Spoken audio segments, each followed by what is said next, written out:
Hello नमस्कार दोस्तों, मैं सुधीर स्वागत करता हूं आपके अपने इस YouTube channel exam Guru tips and tricks में। दोस्तों लगभग एक हफ्ते से आपको सुनने में आ रहा होगा एसएससी घोटाला। तो वास्तव में क्या है एसएससी घोटाला और स्टूडेंट के द्वारा क्या मांगे रखी जानी चाहिए थी, वो मैं आपको पूरा इस वीडियो में बताऊंगा। तो आप इस वीडियो के साथ शुरू से लेकर अंत तक बने रहिए, ठीक है।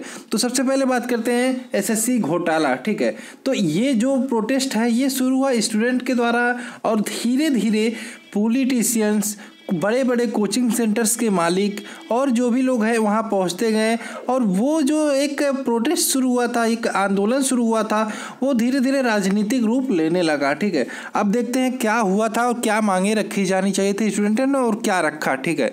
अब हम एक एक चीज़ आपको बताएंगे, आप शुरू से लेकर अंत तक पूरा वीडियो देखिएगा। तो सबसे बड़ी प्रॉब्लम थी दोस्तों जो है एसएससी की, वो एज इशू को लेके आ रही थी। एज इशू, तो एज इशू जो पहले सामान्य 27 मतलब जनरल कैटेगरी के लोग 27 साल तक के फॉर्म भर सकते हैं। दोस्तों एसएससी का जो एग्ज़ाम का प्रोसेस है वो बहुत लंबा चलता है। मतलब अगर जो आपने 2016 में एग्ज़ाम दिया तो आपको 2018 में जाके कहीं जाके ज्वाइनिंग मिलेगी। मतलब 3 साल का लंबा टाइम लग जाता है। तो इस प्रोसेस को लगने 3 साल का लंबा प्रोसेस, अगर जो इस हिसाब से देखें तो इंटरमीडिएट पास करने के बाद लड़का इंटरमीडिएट पास करते करते 2018-19 हो जाता है। तो इस हिसाब से अगर जो इंटरमीडिएट पास करके वो एग्ज़ाम देता है तो 3 साल का लंबा प्रोसेस एग्ज़ाम पूरा कंप्लीट होने में लग जाता है जॉब को। तो इस हिसाब से 3 से 4 एग्ज़ाम वो लड़का दे पाएगा एसएससी का, ठीक है। वहीं सीजीएल की बात करें तो सीजीएल एग्जाम बच्चा जो देता है वो 21 साल के बाद ही देता है, क्योंकि ग्रेजुएशन करने में उसे 21 साल लग जाते हैं, ठीक है।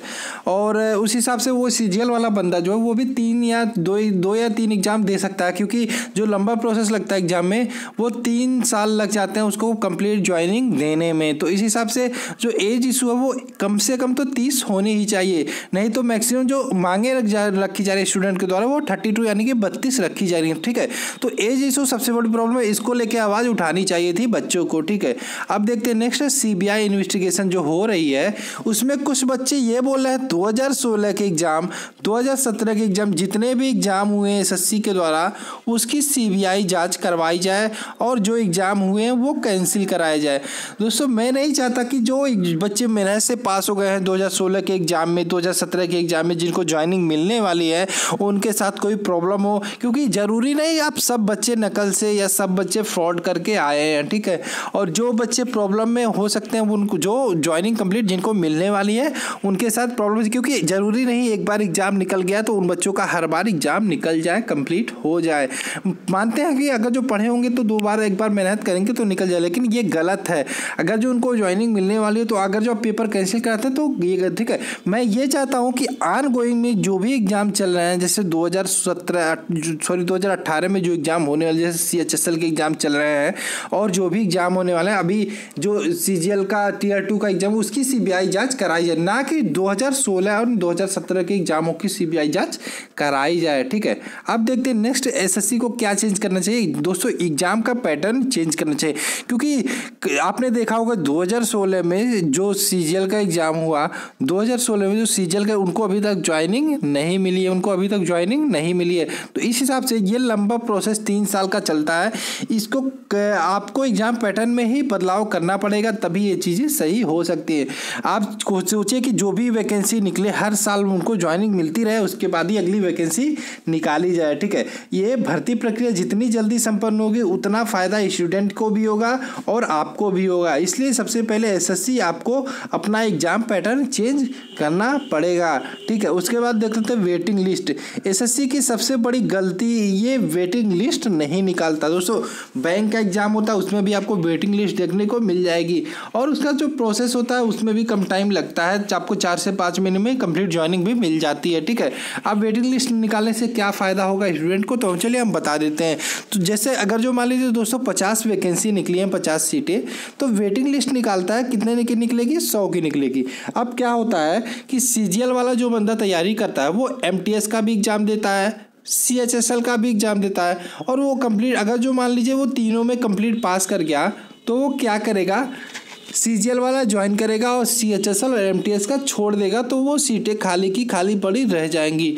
अगर जो CHSL में वहीं वेटिंग लिस्ट निकाल देता कि अगर जो 100 बच्चों की वेटिंग लिस्ट ये वेटिंग में है तो वह सीटें जैसे ही खाली होती तो वो जो वेटिंग वाले 51वां बंदा होता वो आके उस सीट को फिल कर देता। तो इस हिसाब से जो ईयर बाई ईयर मान लीजिए 4000 वैकेंसी आती है तो उसमें 2000 सीटें 2500 सीटें खाली रह जाती हैं, भर्ती नहीं है। तो इस हिसाब से जो सीटें खाली होती हैं वो वहाँ पे फिलअप हो जाएंगी और अभी जो वैकेंसी हमेशा निकालते हैं उसको ऐड कर देते हैं। तो इससे SSC को ही फ़ायदा होता है, स्टूडेंट को ज़्यादा से ज़्यादा नुकसान ही होता है। तो ये चीज़ चाहिए, SSC को वेटिंग लिस्ट निकालना चाहिए।